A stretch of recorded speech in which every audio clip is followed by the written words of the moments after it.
Assalamu alaikum wa rahmatullahi wa barakatuhu. Que la paix, la miséricorde et la baraka d'Allah soient sur nous tous. Le mérite revient au Seigneur des mondes et de ce qu'ils contiennent, qui a favorisé cette nouvelle édition de l'émission L'Islam en partage. Et c'est d'ailleurs auprès de lui que nous nous réfugions tout au long de cette édition que nous allons consacrer aux droits et devoirs des conjoints.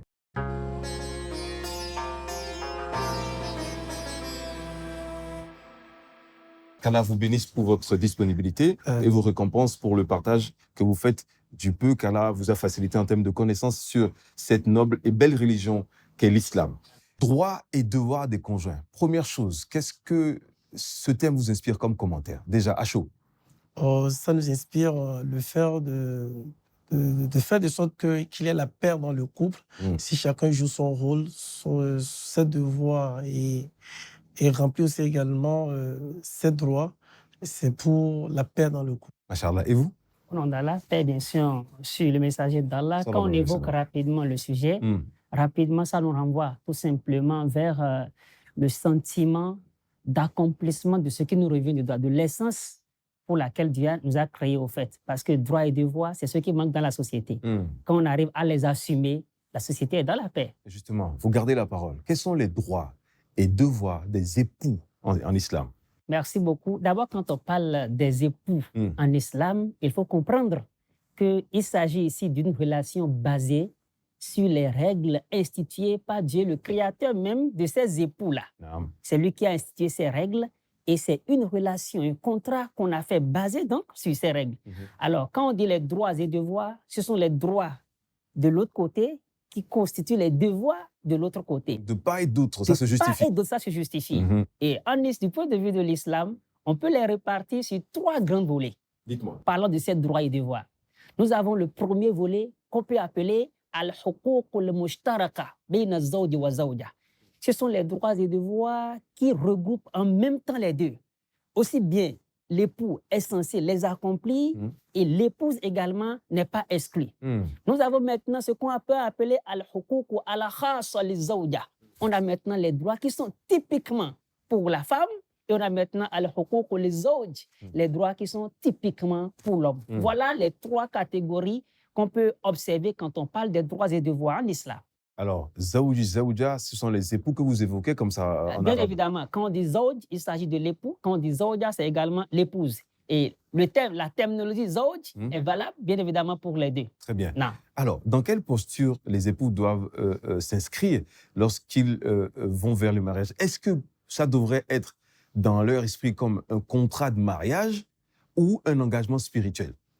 Alors, quand on se prépare pour le mariage, la première des choses qui peut être le moteur de la tranquillité, le moteur de la quiétude, le moteur du bon vivre, c'est de dire « je veux me marier pour compléter, pour parfaire ma vie. Je veux me marier pour rendre mes actes d'adoration au complet. » Quand on a le sentiment, on vit ce sentiment pour le mariage, alors là, on arrive à vivre dans la paix. C'était une anecdote, j'étais à une cérémonie de mariage quand un sage a pris la parole. Et on a fini de célébrer le mariage, il voulait donner des conseils. Et disait à les deux côtés, écoutez, et ma chère fille, c'était à lui l'épouse, dit ma chère fille, tu ne vas pas dans le mariage pour aller chercher ton bonheur. Et il disait également à l'homme, écoute, tu ne vas pas te marier pour aller chercher ton bonheur. Mais qu'est-ce que le sage là est en train de dire? Mais au final, quand j'ai analysé, j'ai compris. Parce que si l'autre côté se lève, il veut se marier dans le but, dans la quête de rendre heureux l'autre partie et vice-versa, il n'y a pas de raison pour que les deux membres du couple ne soient pas heureux. Alors, donc, quand on veut se marier, numéro 1, c'est de savoir que le mariage en lui-même est un acte d'adoration. Ce n'est pas un acte d'amusement, c'est un acte d'adoration en lui-même. C'est pourquoi le prophète Mohammed sallallahu alayhi wa sallam a qualifié le mariage en disant que le mariage, c'est ma tradition. Celui qui s'y tourne dos, qui banalise ça, ne fait plus partie des miens. Donc, quand je veux me marier en islam, je dois savoir tout simplement que cet acte que je viens aller poser m'impose des obligations. Et faillir à ces obligations, ne pas les respecter, peut faire de l'homme un partisan de l'enfer et vice-versa. La femme également, elle doit savoir que lorsque je vais me marier, je quitte mes parents pour une autre famille, il me revient de montrer que j'ai reçu de bonnes éducations et de jouer pleinement mes obligations que la religion m'impose afin que je puisse me montrer une femme digne du nom et gagner le paradis. Donc la réponse, c'est engagement spirituel. C'est les deux à la fois. Les deux à la fois. Parce que le contrat impose des obligations. C'est ça. Et en même temps, Oui. ça te permet de solidifier ta relation avec ton Créateur. Allah tabarakallah. Cher, vous savez qu'une décision de mariage engage des familles tout entières. 4, pour parler du père, de la mère, des deux côtés. Il y a donc des devoirs qui incombent à chaque partie du couple. De ce qui est de l'homme, quelles sont les responsabilités de l'époux dans le mariage?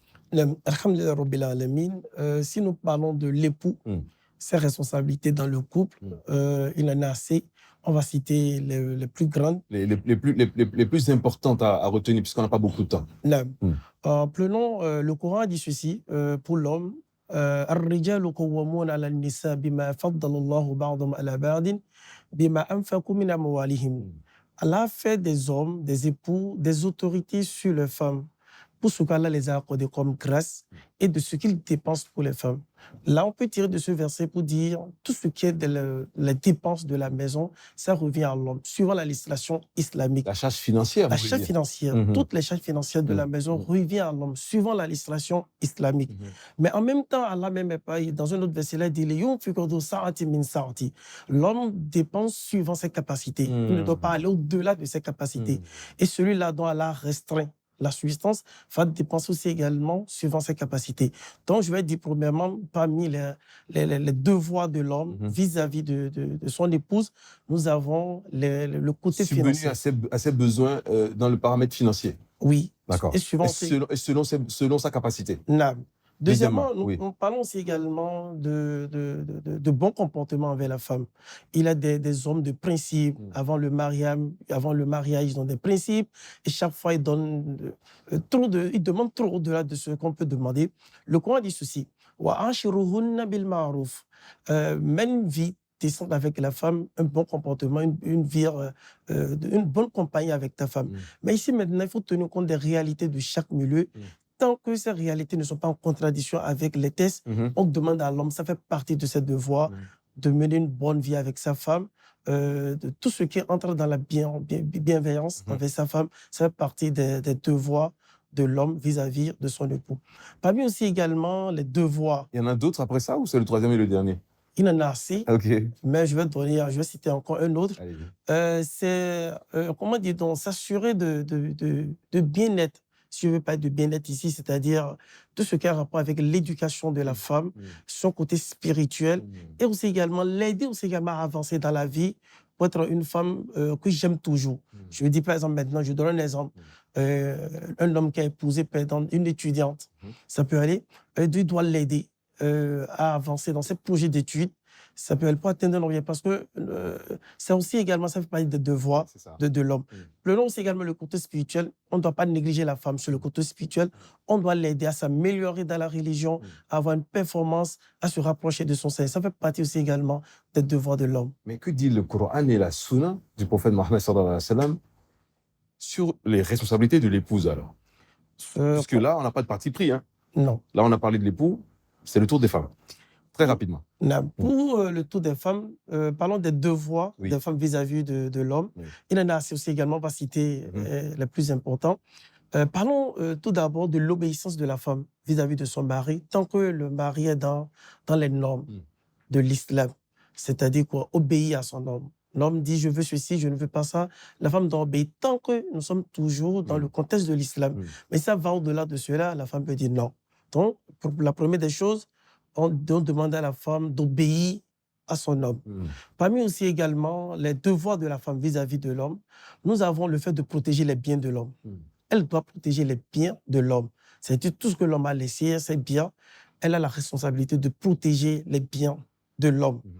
Parmi aussi également les devoirs de la femme vis-à-vis de son époux, nous avons aussi également le fait de protéger cette relation intime que je peux dire, les rapports charnels, ça doit être uniquement pour l'homme. La femme n'a pas le droit de tricher et elle doit protéger, qu'on appelle ce côté-là pour pour son homme. De tous les côtés, hein. De toute façon, puisque de toute façon, si l'homme veut avoir une autre partenaire, il faut que ce soit dans le cadre un second mariage, comme l'islam le recommande, puisque l'adultère est puni de toute façon.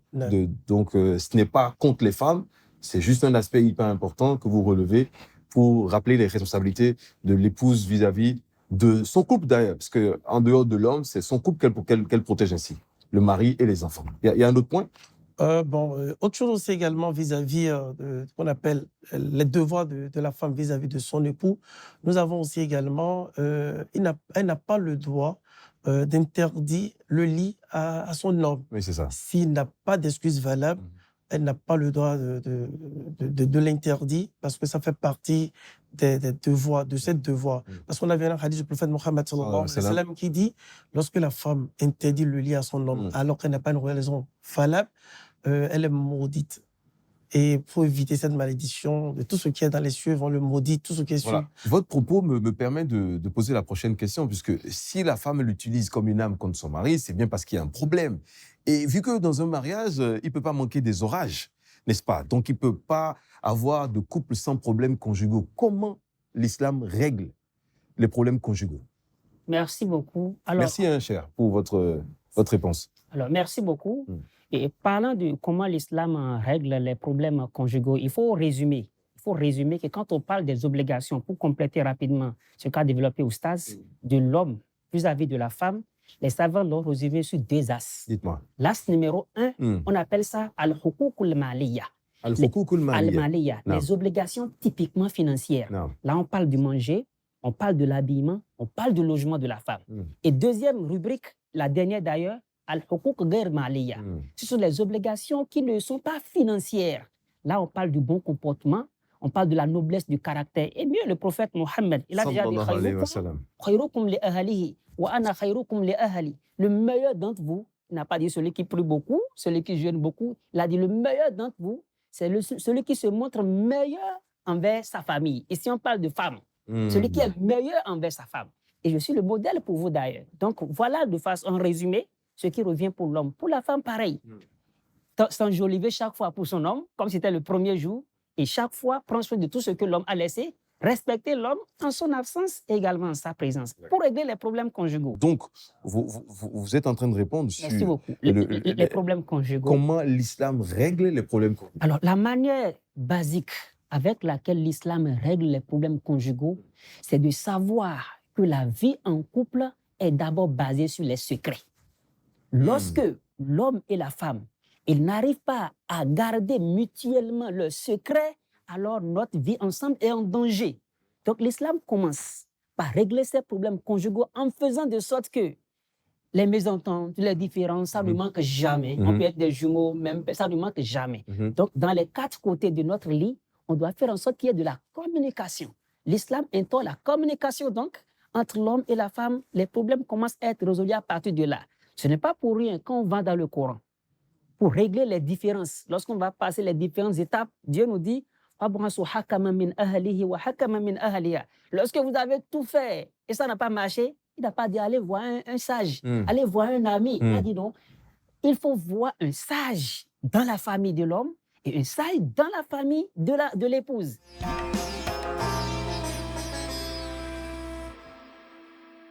Alors, l'autre élément capital qu'il faut retrouver chez la femme pour une vie de couple harmonieuse, vivifiante, une vie de couple fructueuse, c'est que la femme ne doit pas être amputée d'un comportement avec lequel le prophète Mohammed sallallahu alayhi wa sallam a qualifié cette noble communauté. Non. Il a dit à chaque communauté un comportement bien déterminé. Mais le comportement de ma communauté, c'est ce qu'on appelle al-haya, qui veut dire la pudeur.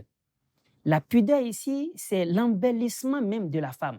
C'est ça qui amène la femme à dire attention, mon époux ne doit pas apprendre que c'est moi qui ai posé tel acte. À la maison, elle doit cultiver cette valeur.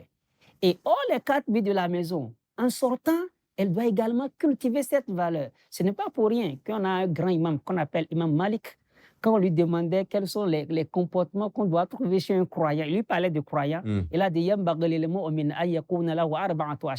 que le croyant, là, on doit trouver 4 choses chez lui. on l'a demandé quelles sont ces 4 choses-là. Il a cité en disant Dabatu fariha, wa daru wasi'a, wa thiyabu jamila, wa siraju munir. Que le croyant, on doit retrouver chez lui un animal intelligent, on doit trouver chez lui une maison vaste, on doit trouver chez lui un habit resplendissant, on doit trouver chez lui une lumière qui éclaire. On n'a pas compris ces discours. Il a détaillé maintenant. D'accord. Ce que je mets dans animal intelligent, c'est d'abord la raison. Quand tu viens adorer Dieu, tu viens respecter les règles que Dieu a établies, il faut avoir la raison. Et c'est avec ça que tu vas jouer ton rôle comme cela se doit. Et quand je parle d'une maison vaste, ce n'est pas des étagers, mais je parle de la patience. Quand tu n'as pas ça, tu ne peux rien faire, absolument rien. Une maison vaste. Une maison évoquer la patience. Il veut évoquer la patience. Dans un couple, c'est hyper important. Très important. Et maintenant, quand je parle d'habits resplendissants, habits qui est beau, je ne parle pas de lessive ou de basin. On dit, tu parles de quoi? Il dit, je parle de al-haya, la pudeur. Parce que quand tu n'as pas la pudeur, eh bien, tu peux prendre bouillie de l'enfant et boire. Tu peux aller dépenser en ville et à la maison, on n'a rien. Tu n'as pas la pudeur. Tu vas faire le riche en ville, mais à la maison, il n'y a rien. Et enfin, la lampe qui éclaire, il s'agit ici de la connaissance. Il faut avoir la connaissance, comment adorer Dieu, quelles sont mes obligations envers mes femmes, ma famille, quelles sont mes obligations envers mes enfants. Il faut étudier, il faut comprendre ça et maintenant mettre ça en application. Oui, je vais reprendre là où Oustad a parlé de la connaissance. Vous savez, aujourd'hui, si nous parlons des problèmes dans le couple, il y a manque qu'on appelle de l'apprentissage de la religion. Par le passé, je prends par exemple le cas du prophète Mohammed sallallahu alayhi wa sallam. C'était un grand maître, il enseignait la religion à ses femmes à la maison. Le prophète Mohammed sallallahu alayhi wa sallam, il a dit, si, pour dire la meilleure des jouissances, pour l'homme, c'est la femme pieuse. Et pour avoir la femme pieuse, plus de ce que ses parents l'ont enseigné depuis la maison, il faut ajouter aussi également chaque fois des apprentissages. On lit la vie de nos prédécesseurs, sahabat, des femmes, sur comment elles étaient parmi les meilleures femmes. Parce que le Coran dit radiyallahu anhum wa radu anhu. C'est des gens, Allah est satisfait de ce qu'ils ont accompli comme œuvre dans ce bas monde. C'est pour dire tout simplement qu'il faut installer dans les maisons des petites assises pour apprendre la religion. Et il a un livre là très intéressant qui regroupe beaucoup de choses. Tout ce qui est basique dans la religion, c'est le livre La Voix des musulmans. Le musulman peut apprendre, on apprend beaucoup de choses, la prière, le comportement, tout ce qui va avec. Et Inch'Allah, ça va permettre de se corriger, de se corriger au fur et à mesure. Et Inch'Allah, ça va permettre cette affection, cette bonté que le Coran nous informe dans une vie de couple. C'est autant d'éléments qu'on peut retrouver dans l'apprentissage de l'islam et des éléments qui peuvent impacter positivement la société, parce que là, c'est carrément du savoir-vivre, n'est-ce pas? Masha'Allah, tabarakallah. Je vous remercie. Merci bien. Alors, vous voyez, la fin de votre intervention prouve bien que l'islam n'est pas une religion rigide, d'accord? Et qu'il est question d'avoir de l'amour et de la tendresse. Si je me trompe, dites-moi. Oui, j'aimerais compléter ce que Oustad a dit. Vous faites souvent, vous deux. Et pour régler les différentes, les couples, on a aussi également des versets pour appuyer ce que Oustad a dit. Le Coran dit il faut les exhorter. C'est-à-dire, il faut exhorter la femme, lui rappeler ses devoirs. Ça peut être à travers le mari directement, ou bien à travers les prêches pour amener la femme à reprendre ses devoirs. Et si ça ne marche pas, on dit de prendre congé de la femme au niveau du lit. C'est-à-dire, si tu as l'habitude de manger 2 plats, tu peux venir à un plat. Et si tu as l'habitude de dormir sur le lit, tu prends un peu congé. Tout ceci, c'est pour amener la femme pour dire, mais qu'est-ce qui ne va pas? Mon mari a un peu changé. Qu'est-ce qui ne va pas? Et là, on peut faire maintenant une discussion et revoir les choses. Mais là, maintenant, il a aussi un sujet très important. Après ça, si ça ne marche pas... Vous allez répondre à ma question sur l'amour et la tendresse très rapidement, parce qu'on n'a vraiment pas le temps. D'accord. Si c'est concernant l'amour et la tendresse, je profite en même temps pour répondre à cette question. On a vu le prophète Mohammed sallallahu alayhi wa sallam. C'est notre modèle. Par exemple, je donne un exemple. Au temps du prophète Mohammed sallallahu alayhi wa sallam, pour appeler sa femme, pour monter sa tendresse, il dit Aïcha la claire. Aïcha la claire. D'autres fois même, il arrive à abrévier le nom pour dire Aïch. Ça montre que le prophète sallallahu alayhi wa sallam, il était tendre envers sa femme. Non seulement ça, aussi également, dans le couple, le prophète sallallahu alayhi wa sallam, il aidait ses femmes dans les ménages. Et comme l'a dit Oustaz, je suis meilleur envers ma famille, soit aussi également meilleur envers votre famille, le meilleur d'entre nous.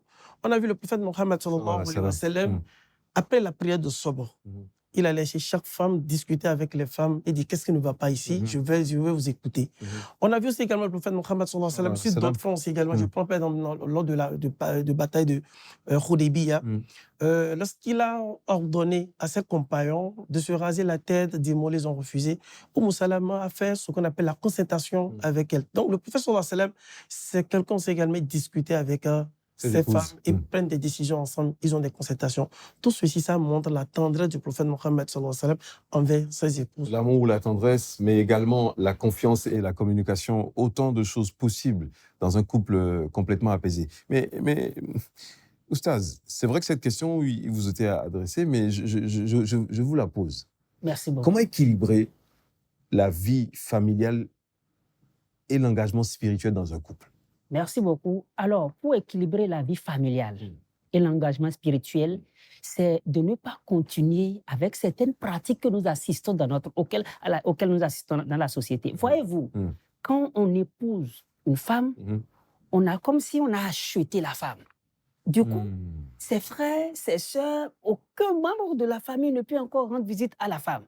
Et de l'autre côté également, la femme, d'autres femmes parfois, quand elle est avec son homme, toutes ses pensées, ses orientations, c'est comment amener l'homme à penser à elle, sa famille.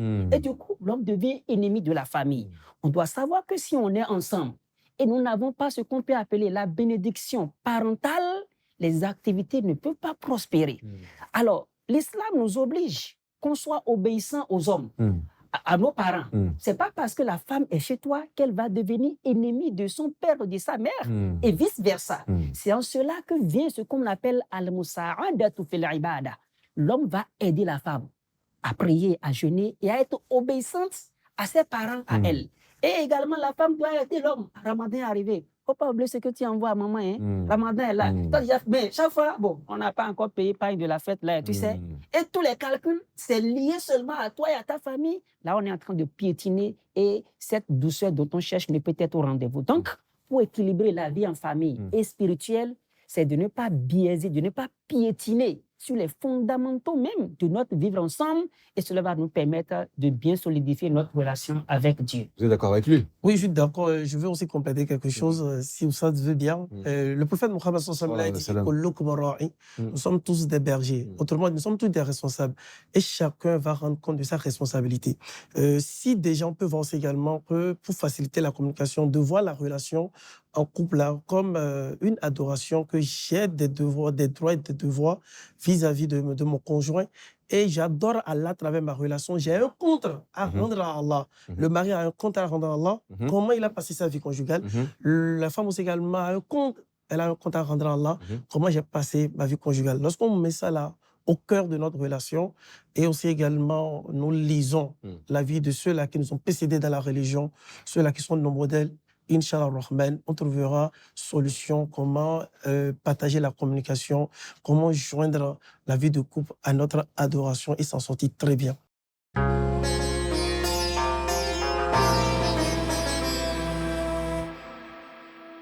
Qu'Allah vous bénisse pour tous ces enseignements que vous partagez. Cher, s'il y avait eu une sagesse à partager sur le sujet des droits et devoirs entre conjoints, ce serait laquelle? Alors, la sagesse à partager, c'est la parole d'Allah, à notre prophète Mohammed, qui a dit, c'est lui qui vous a créé. Je